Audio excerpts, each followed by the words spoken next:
So മക്കളെ അടുത്ത ക്വസ്റ്റ്യനിലേക്ക് വരാം. Question number 19. ക്വസ്റ്റ്യൻ നമ്പർ 19 വന്നിരിക്കുന്നത് നമ്മുടെ ഹൈഡ്രോ കാർബണിൽ നിന്നാണ്, അല്ലെങ്കിൽ നമുക്ക് ഹാലോ ആൽക്കീൻ എന്ന് പറയാം.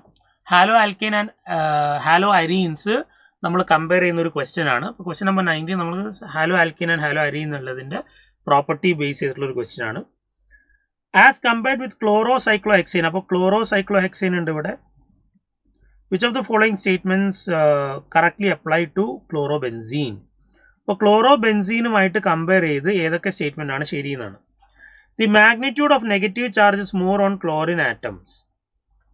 അപ്പോൾ ക്ലോറോബെൻസീനിലെ ക്ലോറിൻ ആറ്റത്തിലെ നെഗറ്റീവ് ചാർജിൻ്റെ മാഗ്നിറ്റ്യൂഡ് ക്ലോറോസൈക്ലോഹെക്സൈനിൽ വരുമ്പോൾ അതിനേക്കാൾ കൂടുതൽ ക്ലോറോബെൻസീനിൽ ഉണ്ടെന്നാണ്. അത് ശരിയാണോ? അത് തെറ്റാണ്.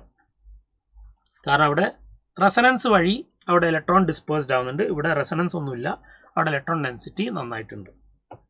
CCl bond has partial double bond character. ശരിയാണ്. ഇവിടെ റെസനൻസ് കാരണം അവിടെ എന്ത് കാണിക്കുന്നുണ്ട്? പാർഷ്യൽ ഡബിൾ ബോണ്ട് ക്യാരക്ടർ കാണിക്കുന്നുണ്ട്.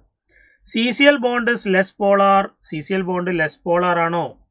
ഇവിടെ നോക്കൂ, നമുക്കറിയാം ഇവിടെ -I ഇഫക്റ്റ് ആണ് ഡോമിനേറ്റിംഗ് ഇഫക്റ്റ്. അപ്പോൾ ആ -I ഇഫക്റ്റിൽ ഇവിടെ കാർബൺ ഏതാ? sp2 ഹൈബ്രിഡൈസ് കാർബൺ ആണ്. ഇവിടെ sp3 ഹൈബ്രിഡൈസ് കാർബൺ ആണ്. അപ്പോൾ ഇവിടെ പൊളാരിറ്റിയിൽ വ്യത്യാസം, ഇതിന് ലാർജ് ഡിഫറൻസ് ഉണ്ടാവും പൊളാരിറ്റിയിൽ, അല്ലേ? നല്ല പോളാറായിരിക്കും. This will be highly polar.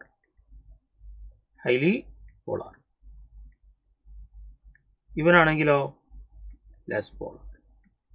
അപ്പോൾ CCl ബോണ്ട് ലെസ് പോളാറാന്ന് പറയുന്നത് ശരിയല്ലേ? അത് ശരിയാണ്. അപ്പോൾ ബിയും ശരിയാണ്, സിയും ശരിയാണ്. CCl bond is longer due to repulsion between delocalized electrons of the aromatic ring and lone pair. തെറ്റ്. അവിടെ ഡബിൾ ബോണ്ട് ക്യാരക്ടർ ആണ് ചെറുതാവുക ചെയ്യുക. CCl bond is formed using sp2 hybridized orbital of carbon. അത് ഈ കാർബൺ sp2 ആണ്, നമ്മൾ already ഇവിടെ mention ചെയ്തു. അപ്പോൾ അതും കറക്റ്റ് ആണ്. അപ്പോൾ B, C ആൻഡ് E എന്ന് വരുന്ന option 4 is the right answer.